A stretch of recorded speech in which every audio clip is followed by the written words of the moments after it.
Bonsoir et merci de nous ouvrir vos portes pour passer un temps de louange et d'étude de la Bible ensemble. On s'installe confortablement. Bon sabbat chez vous, saison 6 commence maintenant.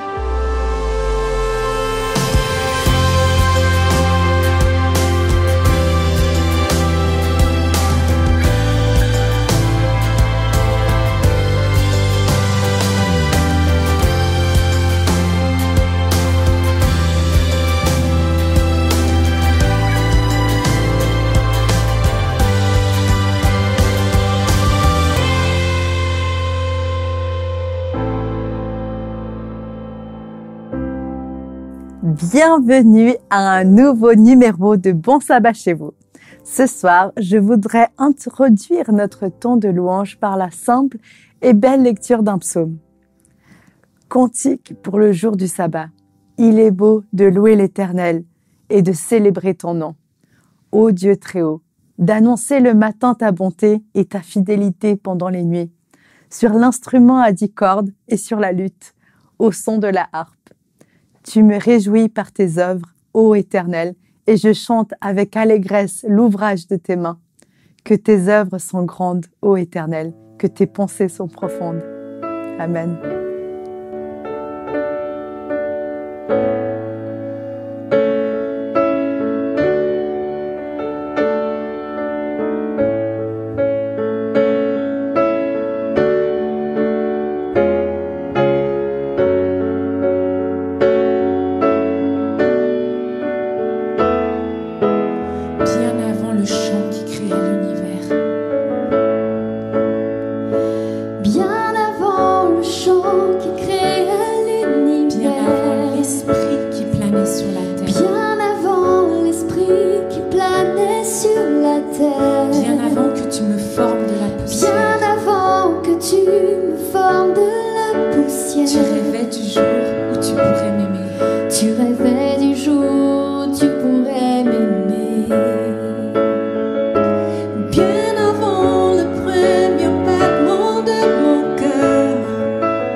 Bien avant mes doutes.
je suis à toi.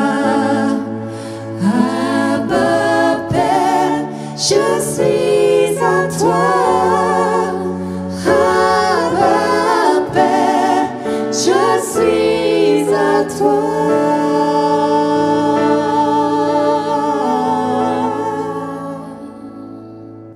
Si Dieu vous proposait de vous offrir un cadeau là, tout de suite, maintenant, un cadeau, un seul, un grand cadeau, que demanderiez-vous? Vous pouvez laisser votre réponse en commentaire de cette vidéo. C'est en ces termes que Dieu s'est adressé à Salomon lorsqu'il est devenu roi. Au lieu de la richesse ou de la gloire, Salomon a demandé la sagesse pour reconnaître la volonté de Dieu ou bien gouverner son peuple. Et Dieu lui accorda la sagesse et tout ce qu'il aurait pu demander, mais n'a pas jugé primordial. Richesse, gloire, paix, succès. Salomon est connu comme l'homme le plus sage de tous les temps. Et c'est un de ces textes que nous allons étudier ce jour grâce à notre invité du jour. Écoutons donc attentivement les paroles d'une sagesse infinie qui vient de Dieu.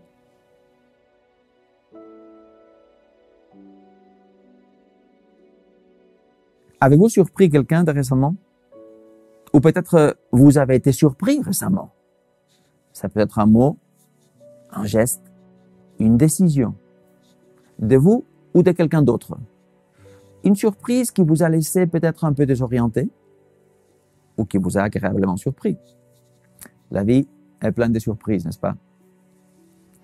Il y a un psaume qui m'a surpris récemment. J'étais tranquillement avec mon ami Léo, en train de travailler ensemble, les ordinateurs un à côté de l'autre, et soudainement, mon bon ami Léo, il me dit, il faudrait qu'un de ces jours, tu viennes à Espoir Média pour faire un bon sabbat chez vous. On était assis à côté, on discutait comme des amis, du moins c'est ce que je croyais. Il m'a vu hésiter un moment, un instant, un moment de faiblesse, et bam, ni vu ni connu, je reçois tout de suite un message sur mon téléphone, sur mon attel, avec les jours, l'heure pour l'enregistrement et les textes derrière cette réflexion. Alors me voici, avec un psaume qui m'a bien surpris grâce à mon ami Léo. Les psaumes se prêtent à des moments comme celui-ci, autour du jour du sabbat. Que ce soit tout en début ou en fin des sabbats, les psaumes, on les utilise beaucoup. Récités, lus, pour réfléchir personnellement, en famille, avec des amis. Il y a des grands classiques pour la fin du sabbat, comme le psaume 23 ou le psaume 24. C'est vrai que le psaume 23, il passe un peu partout. Ça va bien pour tout. Il y a d'autres psaumes qui vont très bien pour le début du sabbat, comme le psaume 92, le 93, et même le 48, créés aussi par les fils de Corée. Aujourd'hui, nous nous approchons d'un psaume également fait par des fils de Corée. Et je vous invite à passer quelques minutes autour du psaume 45. Un psaume que je vous invite à commencer à lire. Mais avant de le faire, même si vous aurez les textes à l'écran, si chez vous, vous avez une Bible, mettez en pause la vidéo, allez la chercher et suivez le texte avec votre propre Bible. Peut-être vous aurez la chance d'avoir une version différente et cette diversité vous apportera d'autres éléments de réflexion. Regardons ce psaume ensemble. Certaines versions vont introduire ce psaume 45 avec un titre, quelque chose du style « Poème pour le mariage du roi ». Ce n'est pas n'importe qui, c'est un roi. Et on ne fait pas n'importe quoi, on se marie. On peut déjà entrevoir un peu quel sera le thème de ce psaume. Et si jamais on avait un doute, le premier verset va les présenter les thèmes d'une façon encore plus claire. Verset 1. Au chef de chœur, sur les lys, poème des fils de Corée, chant d'amour. C'est un chant d'amour. Un chant d'amour qui ne peut pas se taire. Un chant d'amour qui nous dit que il doit être exprimé avec force, avec puissance. Le verset suivant va le dire d'une façon très claire. Mon cœur bouillonne de belles paroles. J'ai dit, mes œuvres sont pour le roi. Que ma langue soit comme la plume d'un habile écrivain. Un cœur qui bouillonne, qui ne peut pas s'éteindre, comme l'eau qui jaillit d'une source généreuse. Ce cœur doit prendre la parole, car la relation des auteurs du psaume avec les rois est vraiment spéciale. Mon cher ami Jean-Claude me taquine chaque fois que j'utilise le mot spécial, car selon lui, je ne peux pas cacher mes origines espagnoles quand je l'ai dit. Selon lui, je mets toujours une petite E tout au début. Et même si j'essaye de dire spécial en bon français, pour lui, ça sonne très spécial comme un bon espagnol.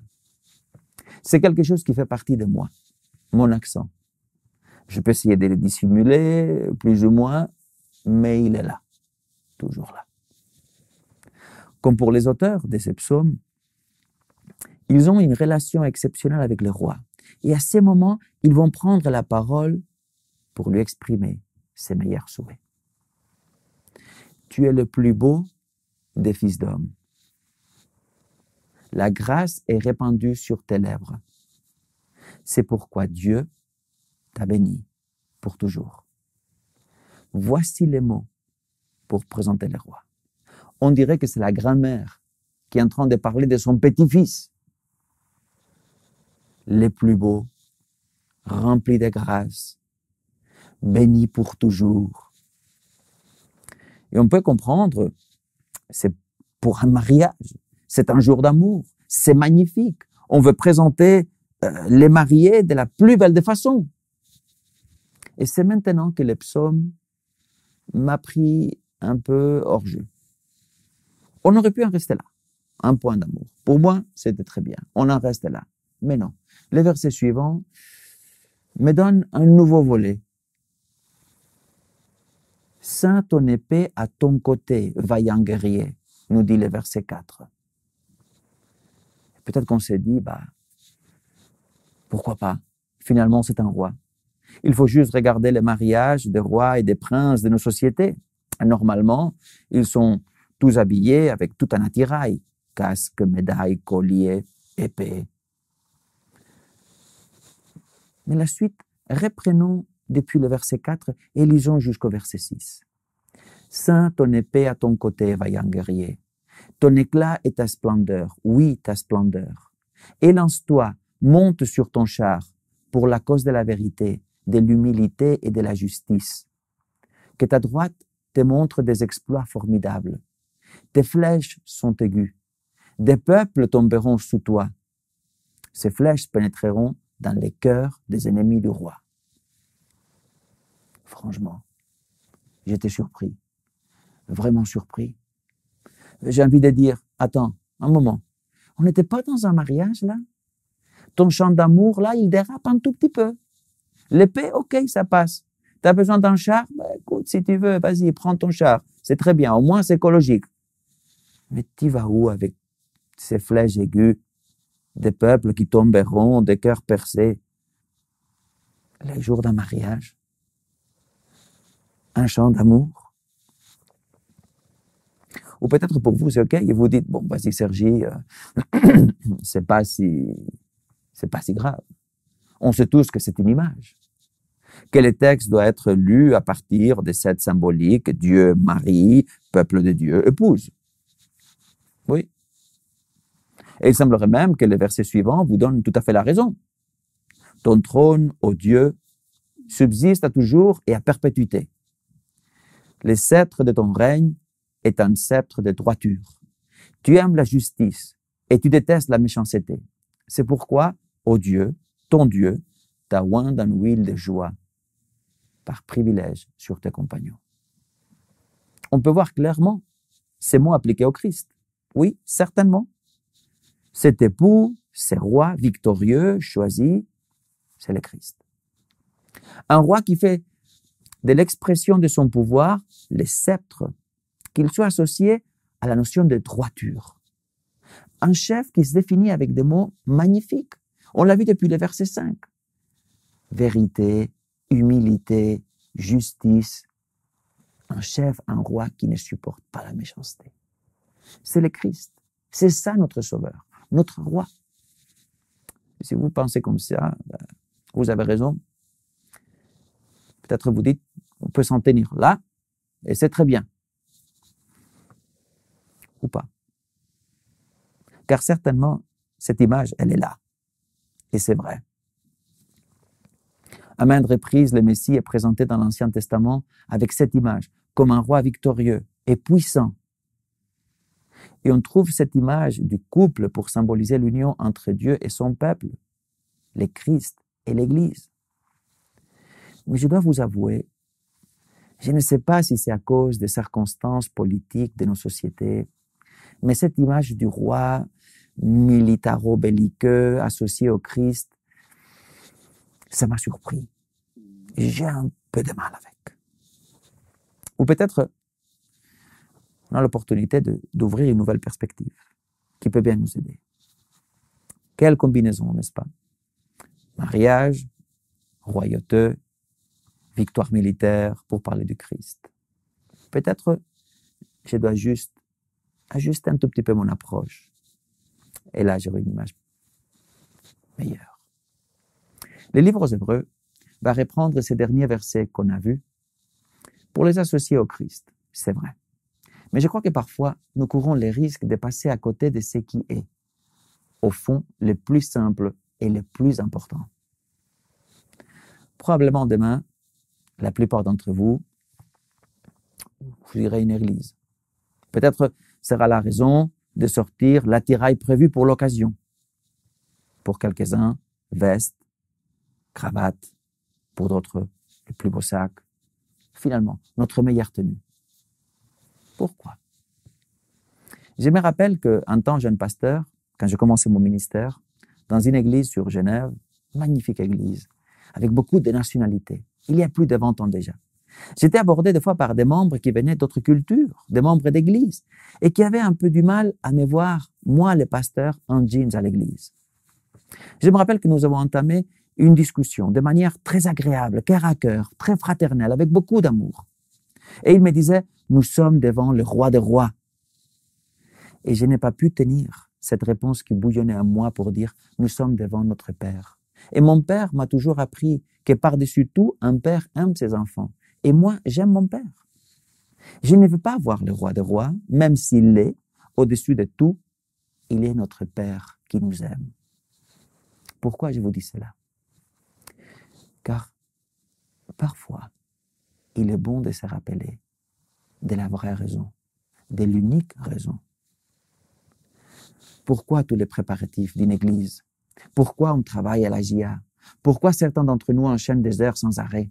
Pourquoi on s'engage au-delà de nos forces, sans compter les heures de sommeil? Pourquoi nous prenons, nous, la tête pour présenter l'Évangile d'une manière plus adaptée à des personnes qui n'ont pas un héritage chrétien? Pourquoi tous ces efforts? Pourquoi tous ces engagements? Pourquoi? Quelle est la vraie raison de tout ça? On aime avoir de bonnes surprises. On n'aime pas les mauvaises surprises. Pourquoi on fait tout cela? Toutes ces caméras, ces lumières. Est-ce simplement par obligation professionnelle? Pour justifier un poste? Pourquoi? Pourquoi le fais-tu? Pourquoi tu iras demain à l'église? Pourquoi tu vas t'engager? Ce n'est pas par hasard que ce psaume est introduit de la sorte. Au chef de chœur, sur les lys, poème des fils de Corée, chant d'amour. La parole inspirée aujourd'hui nous rappelle le fondement de tout. Quelle est l'essence de Dieu? Quel est le fondement de sa mission? Crois-tu que si pour Dieu l'amour est au cœur de son identité et de sa démarche, cela sera différent pour toi? Crois-tu que ce n'est pas par hasard qu'il y a cette si belle image, tellement intime, du couple du mariage? Dis-moi, que se passe-t-il quand un mariage perd l'amour, l'unique raison d'être? On peut continuer à faire comme si, à s'occuper, à être responsable, à être à l'heure, à travailler, à s'efforcer. On aime avoir de bonnes surprises. On n'aime pas les mauvaises surprises. Le psaume 45 est un chant magnifique d'un Dieu puissant, victorieux, juste, admirable, vrai, humble, engagé, qui se donne, qui lutte, mais surtout un Dieu qui fait tout ça par amour. Le noyau de la relation qu'il a avec toi, c'est par amour. C'est ça le fondement de tout, la raison première, le but ultime, créé par amour, sauvé par amour, restauré par amour. Le sabbat va commencer pour toi et j'ai un souhait à te partager. Que tu gardes toujours précieusement le pourquoi. Toi, tu sais le type de relation que Dieu veut avoir avec toi. Une relation d'amour. Du début jusqu'à son retour, Dieu envers nous, il n'a que de l'amour. Mon souhait pour toi est simple. Que jamais tu ne puisses dissimuler l'amour que tu as pour Dieu. Que tout ce que tu es, que tout ce que tu fais, que tout ce que tu inspires soit animé par l'amour que tu as pour Dieu et ton prochain. Que cet amour puisse animer et définir chacune de tes relations avec ceux et celles qui t'entourent, avec ton tendre et aimant Père. Bon, ça va chez vous.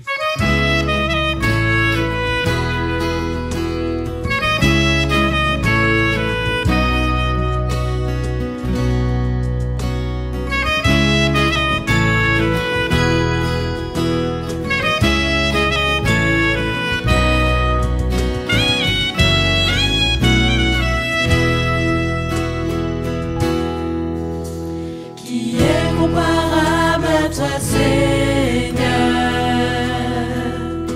Rien ne peut égaler ta grandeur. Les mots sont bien faibles pour décrire ce que ta parole peut accomplir.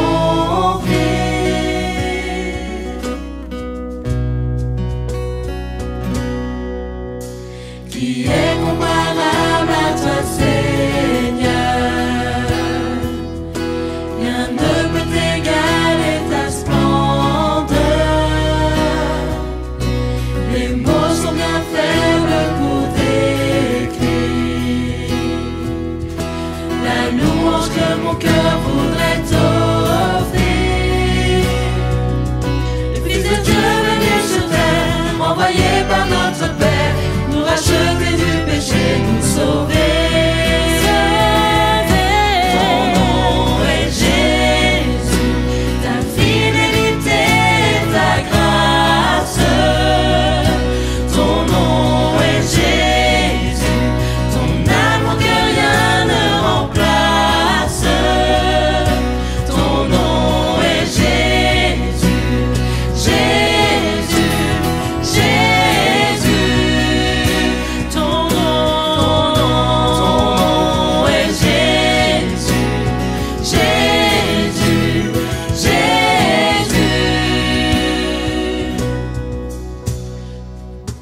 Nous chantons pour te louer, nous chantons pour t'adorer. Nous voulons te remercier et te glorifier.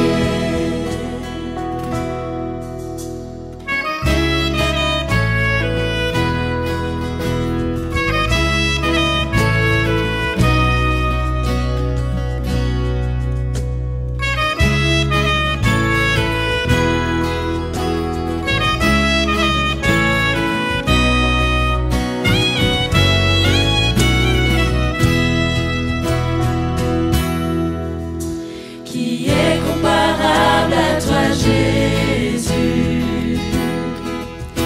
Rien ne peut égaler ta venue.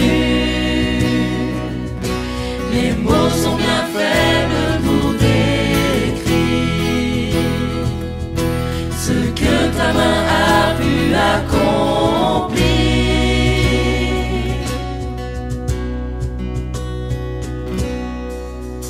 Je ne cesserai d'élever ton nom, car tu es digne de mon adoration. Pour ce que tu réalises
je vous invite à prier.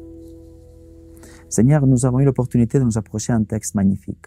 Un texte qui peut être pour quelques-uns comme il était pour moi un défi. Un texte qui peut-être nous pousse à revisiter des éléments de notre vie, des approches, des façons, des décisions qu'on a pu prendre, qu'on pu surprendre, décevoir, mais qui sont là. Surtout ce texte, Seigneur, c'est un texte qui met l'accent sur ce qui est fondamental. Les vrais fondements de notre relation avec toi. Toutes tes démarches envers chacun d'entre nous ont été définies depuis le début et jusqu'à ton retour par amour.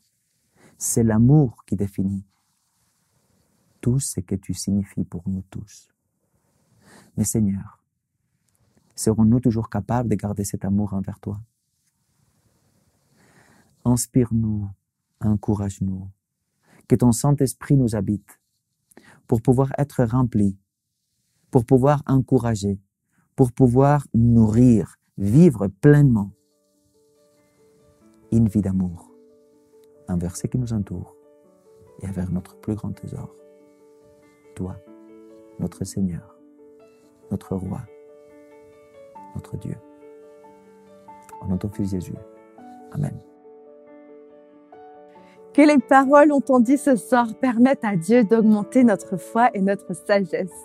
Et si ce n'est pas déjà fait, abonnez-vous à la chaîne YouTube Espoir Média qui produit cette émission pour recevoir régulièrement d'autres vidéos édifiantes. Je vous remercie d'avoir passé ce moment avec nous et je vous donne rendez-vous la semaine prochaine à la même heure. Et d'ici là, bon sabbat chez vous.